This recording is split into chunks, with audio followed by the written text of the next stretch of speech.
uDavid Khwela obefaniswa nomduni wezimoto ofunwa ngabomthetho uhlaselwe washawa kanzima waphinde wehliswa isithunzi ngamaphoyisa. Emasontweni amathathu edlule ezakadalawane agasele ekhaya lakhe ngoba zimsola ngokuduna izimoto. They put the plastic bag on. You see, they put it on and off, demanding the truth. Umsindo ukhala kakhe iwona owenze ukuthi omakhelwane baqaphele ukuthi kukhona okonakele. Ngisengimuza umakhelwane nami ngamuza sekhala. Ngase ngizama ukuthi ngiyaphuma kanti khona elinye iphoyisa lemi ngale ngasewindini. Lathi mama liphethe isibhamu kanje sicela ubuyele ngaphakathi endini ngoba uzolimala.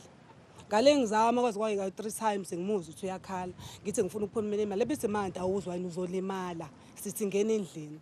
Ukushawa kakhe akuphelelanga lapho njengoba amaphoyisa abesemshaqa emvalela ngemva kokuthi ethole izinhlamvu zesibhamu endlini yakhe. Somebody gave them a wrong information. Maybe was framing me somehow because I have a strong suspicion that they came with those ammunitions. Ukhwela selokhu eshayiwa akakwazi ukusebenza ngenxa yokulimala. Ukholwa ukuthi amaphoyisa asebenzisa amandla awo ngendlela engafanele. Ngifuna ukubona umthetho usebenza mangabe uthi umthetho uyakwazi ukusebenza eSouth Africa. Ngikholwa kodwa ukuthi uyasebenza.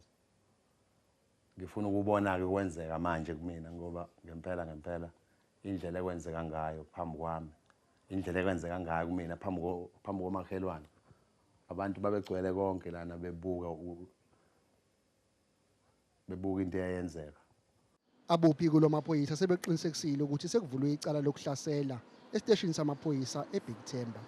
Udaba luzokwedluliselwa kwabophiko oluphenya izenzo zamaphoyisa e-Independent Police Investigative Directorate.